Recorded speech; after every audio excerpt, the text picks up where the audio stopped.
마태복음 9장 35절부터 36절까지 말씀입니다. 예수께서 모든 도시와 마을에 두루 다니사 그들의 회당에서 가르치시며 천국 복음을 전파하시며 모든 병과 모든 약한 것을 고치시니라. 무리를 보시고 불쌍히 여기시니 이는 그들이 목자 없는 양과 같이 고생하며 기진함이라. 아멘. 지난 3일 동안 위로받은 위로자로 살라, 또 그리고 뜨겁게 서로 사랑하라, 그리고 인격적인 그러한 치유를 구하라, 이런 세 가지였거든요. 전인격적인 치유라고 하는 것은 영적인 치유, 육체적인 치유, 그리고 또 우리의 삶에 있어서 그 정서적인 이러한 치유, 관계적인 치유, 그리고 과거의 기억들에 대한 그 치유. 그래야 여러분, 예수를 믿고 하나님의 자녀의 삶을 살아도요, 기쁨이 있고 은혜가 있는 삶을 살 수가 있습니다. 여러분의 삶에 하나님이 내 마음을 터치하시고 또 회복되어지고 또 나를 통하여서 또 다른 사람을 위로하고 살려내는 하나님의 사람들 되기를 축복합니다. 자, 오늘은 예수님처럼 이웃의 아픔을 치유하는 삶을 살라라는 제목으로 함께 은혜를 나누고자 합니다. 여러분, 성경에 보면 우리 인간에 대하여서 많은 비유를 하는데 그 중에 하나를 들라면 양의 비유입니다. 이사야 53장에 보면 우리는 다 양 같아서 이렇게 말씀하고 있잖아요. 자, 그런데 미국의 존 오트버그 목사님이 쓴 우리는 만나면 힘이 됩니다라는 그 책에 오늘날 이 시대의 사람들을 상징하는 그 비유를 고슴도치 같다, 그렇게 비유를 했어요. 우리는 다 고슴도치 같았어, 뭐 이런 의미죠. 여러분, 우리 대부분의 동물들은 떼를 지어서 이동을 하잖아요. 예를 들어 개미도 떼를 지어가고 멧돼지도 떼를 지어 이동을 합니다. 그리고 또 물소도 떼를 지어 가잖아요. 사슴도 떼를 지어가고 엘크도 떼를 지어, 양들도 떼를 지어서 이동을 합니다. 자, 그런데 고슴도치는요, 혼자 다닌다고 합니다. 고슴도치는 고슴도치가 뭔가 즐기기 위해서 그래 다니는 걸까요? 그거는 아니고요. 고슴도치도 외로움을 느낄 그러한 계절이 되어지면 다른 고슴도치에게 접근을 합니다. 근데 바로 그때 자신의 어떤 그런 의도하지 않는 문제가 생기는데 뭘까요, 여러분? 몸에 돋친 이 가시로 이 상대방을 찌르는 거예요. 그리고 나도 상대방의 그 가시에 의해서 찔림을 받습니다. 때로는 혼자 있으면 외롭고, 그리고 가까이 이게 가서 만나면 상처를 주는 존재. 우리는 다 고슴도치 같았어요. 이런 우리의 모습들. 특히 저 북미산 고슴도치는요, 이 등에 3만 개의 가시가 있다고 해요. 그러니까 여러분, 상대방을 찌르고 나도 찔림을 받고, 우리는 다 고슴도치 같은 우리의 모습들. 자, 그런데 여러분, 우리 인생은 그렇다면 그냥 상처 주고 상처받는 인생으로 끝나야 할 우리의 인생일까요? 그렇지 않습니다. 여러분, 우리의 인생의 여정 가운데 가장 행복한 사건이 뭘까요? 예수님을 만난 사건인 줄로 믿습니다. 근데 그 예수님을요, 영성 작가인 헨리 나우엔 영성 작가가 쓴 책에 그 예수님을 가르쳐서 상처 입은 치유자라, 그렇게 책을 펴냈어요. 온디드 힐러, 상처 입은 치유자. 예수님을 가르쳐서 그렇게 이야기했습니다. 여러분, 예수님은 이 땅에 계실 때에 많은 상처를 받으셨잖아요. 동족으로부터 외면을 받으셨습니다. 심지어 제자들에게 배신을 당하였어요. 마침내 십자가에 못 박히시고, 그리고 창에 찔리기도 하였습니다. 자신의 그 상처, 근데 주님은 그 상처로 끝나지 아니하고 내가 그 상처받음을 통하여서, 그리고 상처받고 있는 그 온 인류를 향하여서 그들을 바라보시고 그들을 긍휼히 여기셨습니다. 또한 그 상처의 원인인 그 죄와 허물을 담당하시고 십자가에 못 박히셨어요. 근데 그 주님은 거기서 끝나지 아니하고 부활하셔서 다시 사셨습니다. 그리고 오늘 또 그 온 인류 가운데 상처로 아파하는 자들을 치유하시고 그들을 구원하는 구원자가 되셨습니다. 바로 우리 예수님은 따라해 봅시다. 상처 입은 치유자이십니다. 바로 우리가 그 예수님을 만났습니다. 그 예수님을 따라갑니다. 그리고 그 예수님의 제자가 되었다면 우리 역시도 바로 상처 입은 치유자의 삶을 살아야 되지 않겠습니까? 우리도 역시 이웃의 아픔을 함께하는 그런 치유자의 삶을 살아야 되지 않겠습니까? 자, 그런데 어떤 사람은 밤낮 자기 상처만 붙들고 씨름하다가 끝나는 인생이 있어요. 또 어떤 사람은 또 이렇게 은혜의 자리에 와서 나의 모든 상처를 십자가 앞에 다 내려놓습니다. 그리고 예배드리고 축도하고 성전문을 나갈 때는 다시 내려놓았던 그 상처를 다시 싸매고 가요. 그리고는 나에게 상처 준 사람에게 어떻게 해요? 원망하기 시작합니다. 계속 그 상처를 묵상합니다. 이것은 아직도 온전한 치유가 된 것이 아니에요.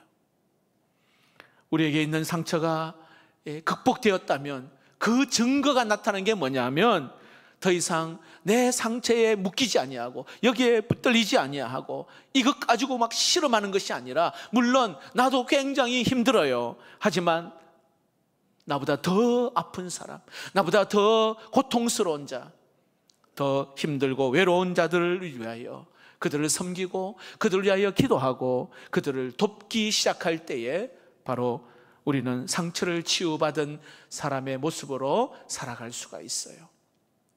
그러므로 오늘 우리는 어떻게 우리도 예수님처럼 여기에 이웃의 그 아픔을 치유하는 삶을 살 수 있을까?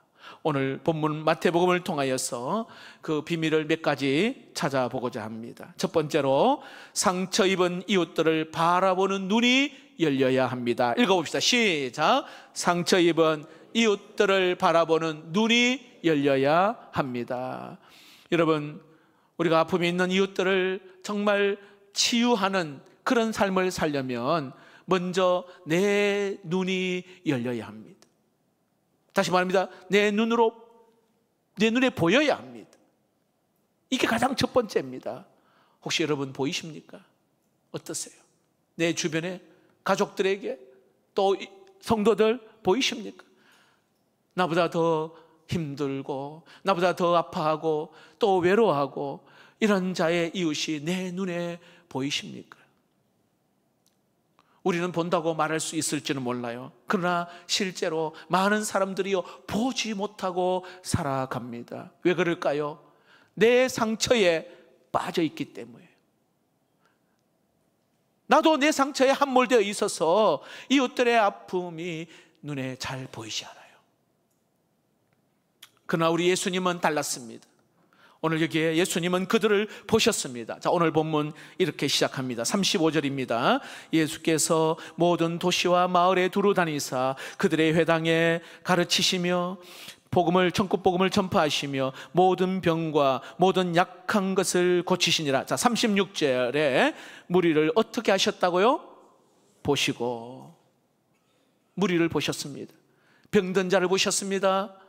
연약한 자를 보셨습니다. 목자 없는 양 같은 방황하는 그들을 보았습니다. 그들의 연약함을 보았어요. 그들의 어떤 힘들함을 보았습니다. 여러분, 봐야 합니다. 여기에 보는 것이 먼저예요.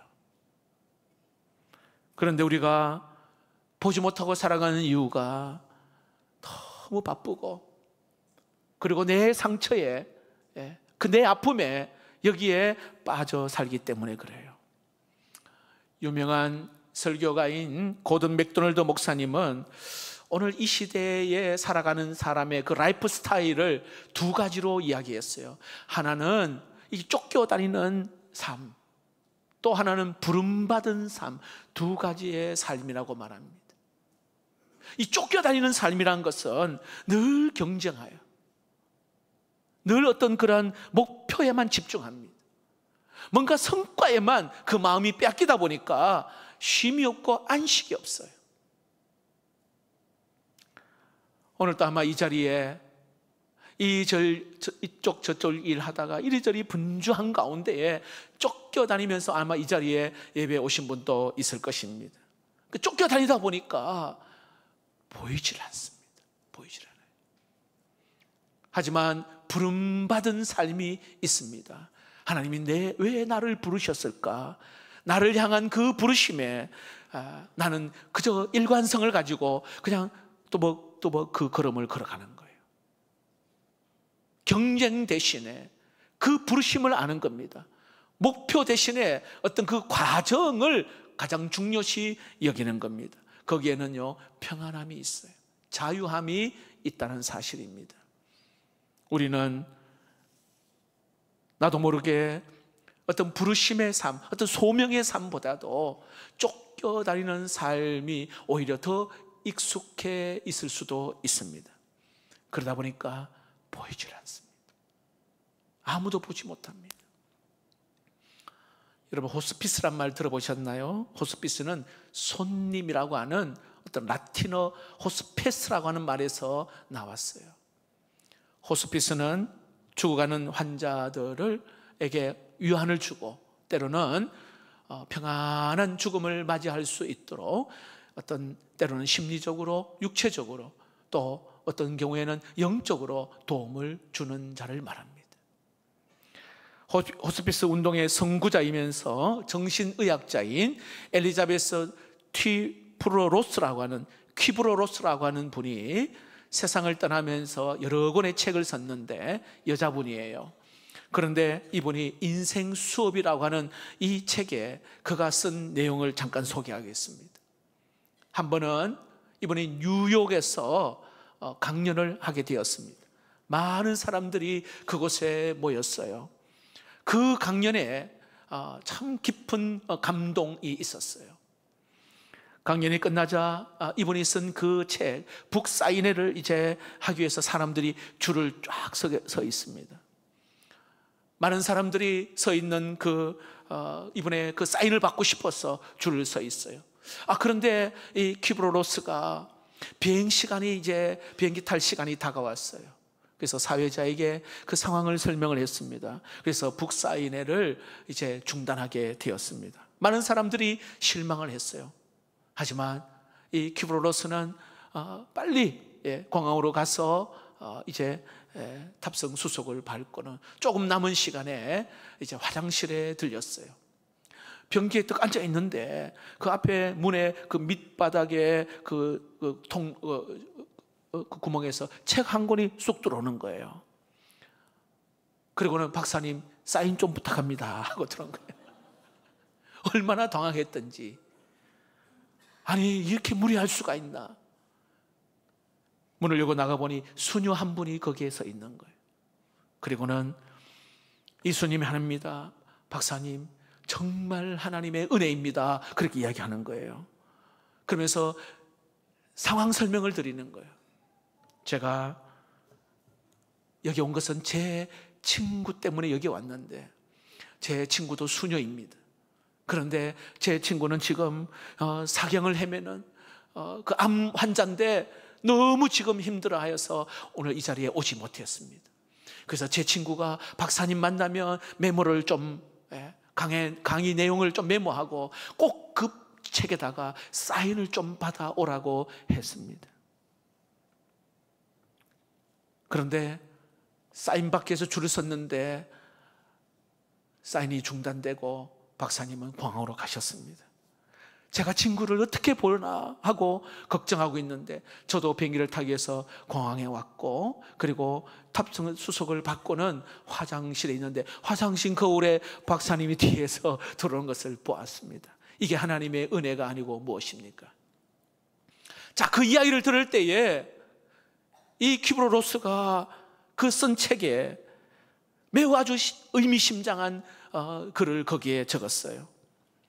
나는 한평생 죽어가는 사람을 돕고 섬기기 위해서 살아왔다고 하지만 그 순간만은 내 일에 빠져 있던 나머지 이웃을 바라볼 수 있는 마음의 여유를 잃어버리고 말았다. 나는 다시 결심한다. 내 인생의 시간이 얼마 남았던 내게 주어진 모든 시간을 하나님이 나를 통해 이웃을 터치하기 위한, 이웃을 섬기기 위해서, 이웃을 치유하기 위해서 하나님이 주신 은혜의 기회로 바라보기로 나는 결심한다. 여러분, 자, 우리 인생이 얼마 남았던 간에 하나님이 나를 통하여 우리의 가족들이, 내 이웃이 터치가 된다면,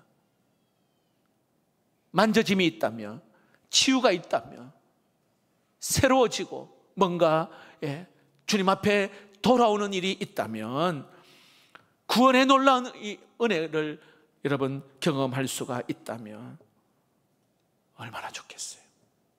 그러기 위해서 우리의 눈이, 그들을 바라보는 눈이 열려야 한다는 것입니다. 그를 보아야 합니다.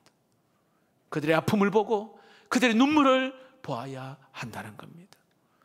나도 힘들지만 나보다 더 힘들어하고 더 아파하고 더 외로워하고 더 고통스러워하는 이웃을 바라보는 눈이 열려야 합니다.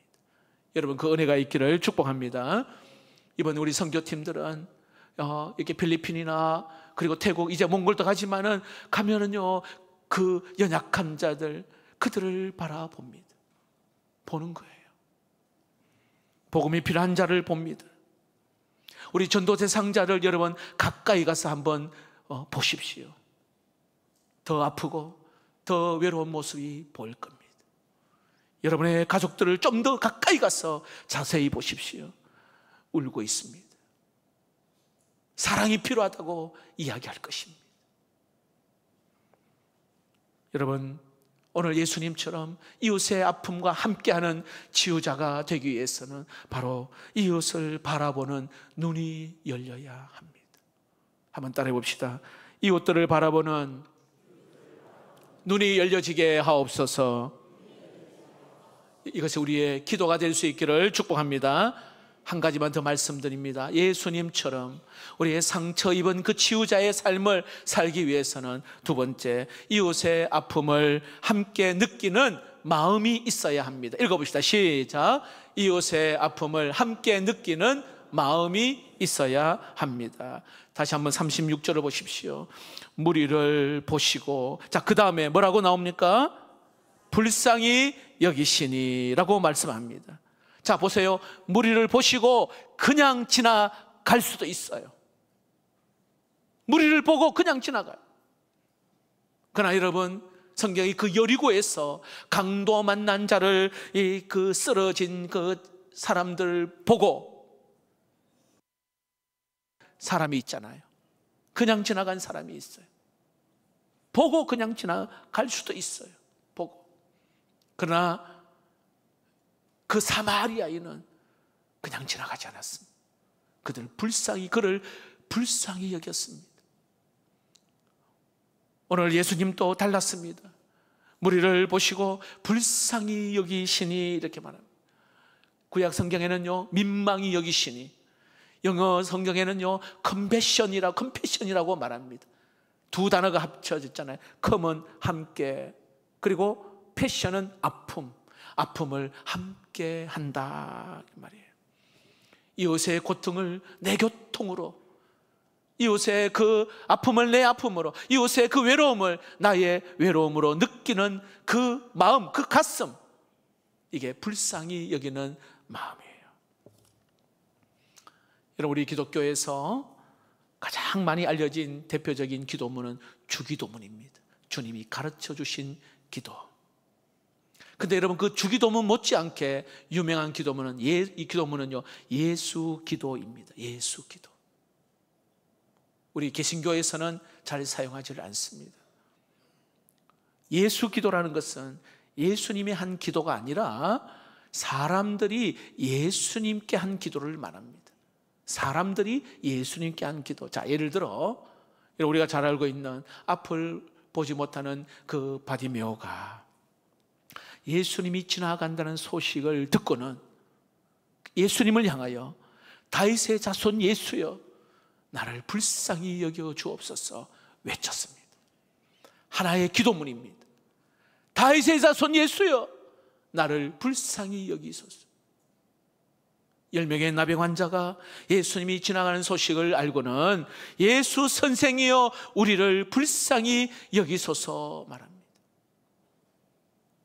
또 바리새인과 이 세리 두 사람이 성전에 가서 기도하잖아요. 바리새인이 기도하고 나서 이 세리가 그 다음 기도하는데 차마 하늘을 향하여 얼굴을 들지 못하고 그는 고개를 가슴을 치면서 기도하는데 그 내용이 뭐예요? 주님, 저는 죄인입니다. 나를 불쌍히 여겨 주옵소서 기도해요. 여러분, 이 기도문의 공통점이 뭐예요? 마지막 끝에 불쌍히 여겨 주옵소서. 여러분, 우리는 그 기도가 필요합니다. 하나님의 아들 예수여 저는 죄인입니다. 죄인인 나를 불쌍히 여겨 주옵소서. 주기도문보다도 더 짧은 하나님의 아들 예수여 죄인인 나를 불쌍히 여겨 주옵소서. 여러분, 이 기도를 통하여 많은 사람들이 치유되고 그리고 기적을 경험하는 경우가 굉장히 많았습니다. 절망에 빠진 자, 낙심에 빠진 자들, 그러한 자들이 이 기도로 말미암아 일어선 그러한 간증이 굉장히 많아요. 불쌍히 여겨달라는 이 기도 우리 주님이 참 좋아합니다. 왜 그럴까요? 우리 예수님은요 긍휼이 많으신 분이기 때문에 그래요. 이 기도를 하면 우리 주님이 움직이십니다. 그래서 우리 신앙의 선배들은 이렇게 그 기도조차도 길어서 더 짧게 마지막 끝부분을 붙들고 기도하잖아요. 주여, 따라해봅시다. 주여, 나를 불쌍히 여겨 주옵소서. 네, 주여, 불쌍히 여겨 주옵소서. 여러분, 이 기도를 통하여서 주님 앞에 담대하게 나올 수 있기를 주의 이름으로 축복합니다. 뿐만 아니라 이 기도가요 중보기도, 다시 말하면 도구기도, 다른 사람을 위하여 기도하는데 굉장한 능력이 있어요.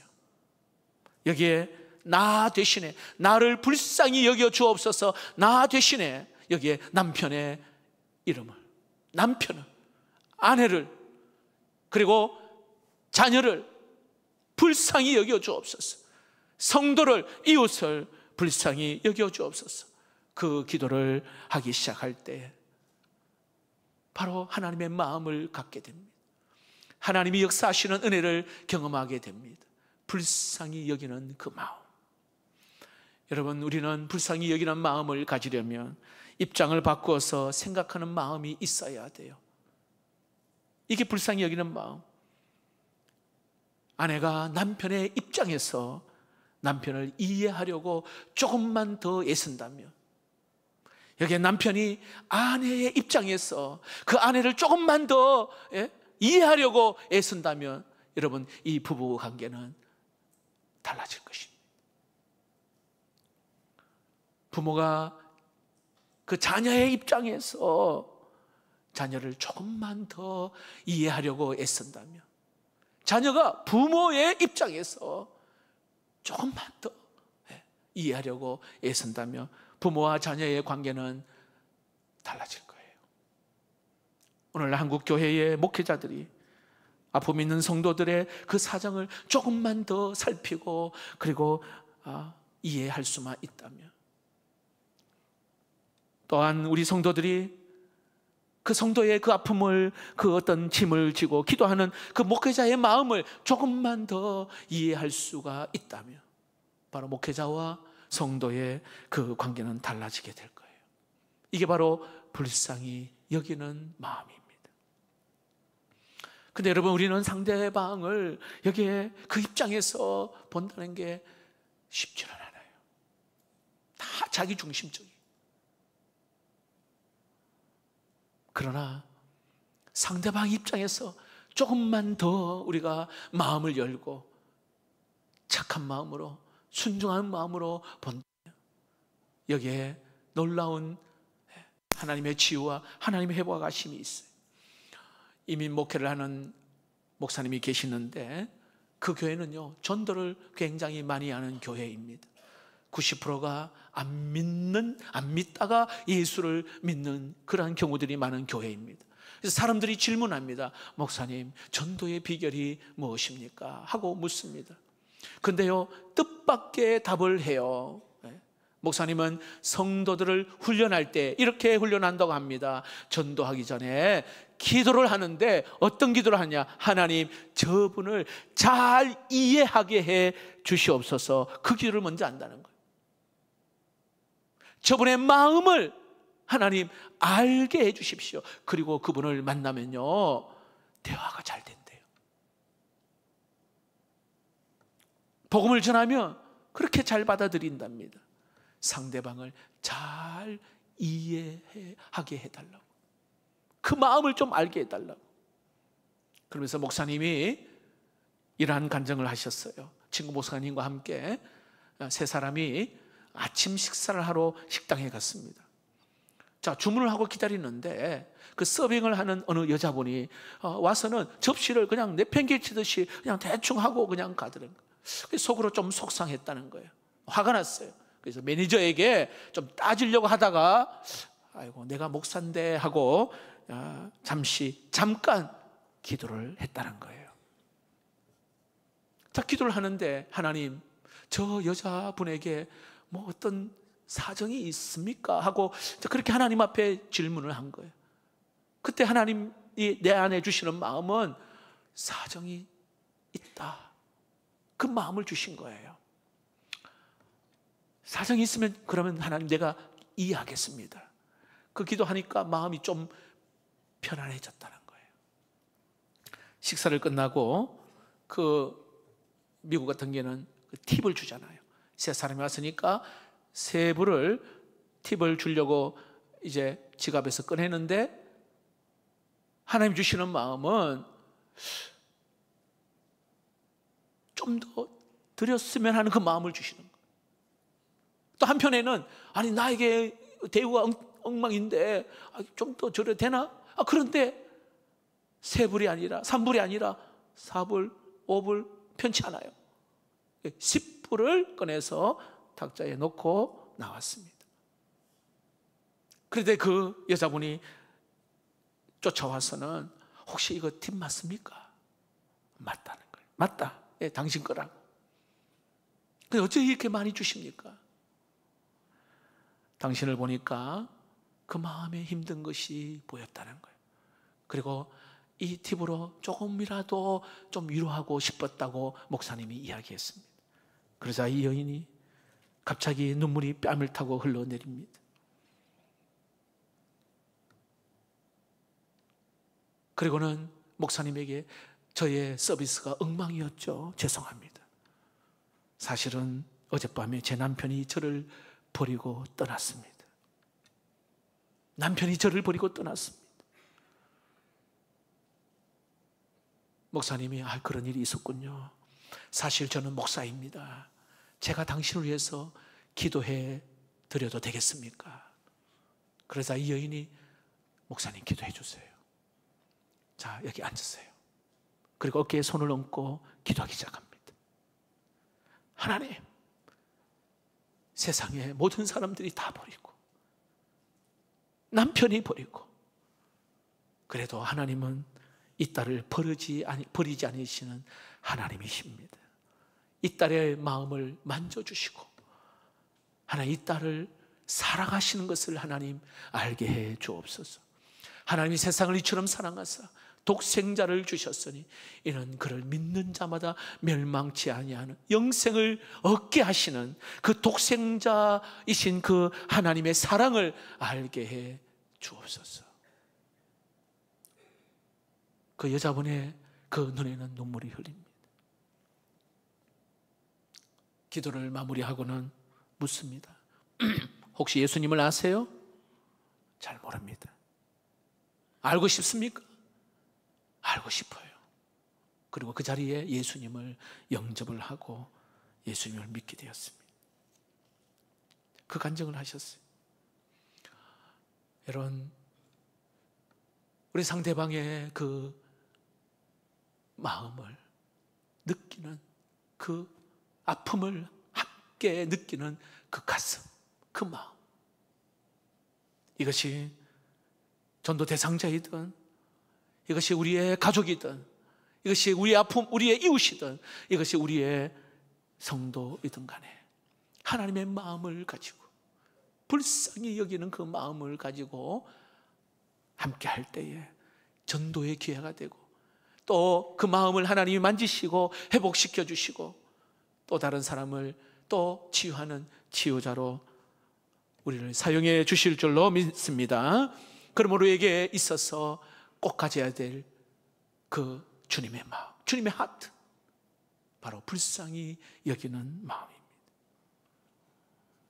오늘 나에게 하나님, 상처를 입은 이웃의 그 고통을 느끼는 가슴을 주옵소서. 그 기도가 있기를 주의 이름으로 축복합니다. 한번 따라해 봅시다. 상처 입은 이웃들의 고통을 느끼는 가슴을 주옵소서. 네, 말씀을 맺겠습니다. 여러분, 예수님처럼 어떻게 이웃의 아픔을 함께하는 그 치유자의 삶을 살 수 있을까요? 오늘 첫 번째로 이웃의 아픔을 바라보는 눈이 열려야 합니다. 나보다 더 힘들고 더 아파하고 더 외로워하고 더 고통스러워하는 그 이웃을 보는 눈. 그래서 우리는 쫓겨다니는 삶이 아니라 부름받은 그 소명자의 그 삶을 살아야 한다는 거예요. 그리고 그 이웃들의 고통을 함께 느끼는 그 가슴을, 그 마음을 하나님 주옵소서.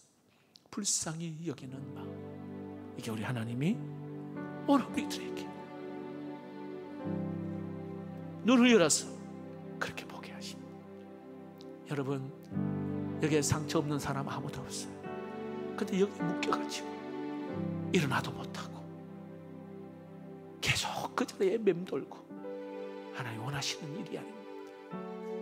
근데 내 상처를 치유받기 위해서는 나보다 더 아파하고 더 힘들어하고 그런 자를 바라보는 눈이 열려야 해요. 그들을 가슴으로, 그들을 불쌍히 여기는 마음으로 다가갈 때 나도 치유받고 고침받고 또 다른 사람도 살리는 축복의 통로가 다 되기를 주의 이름으로 축복합니다.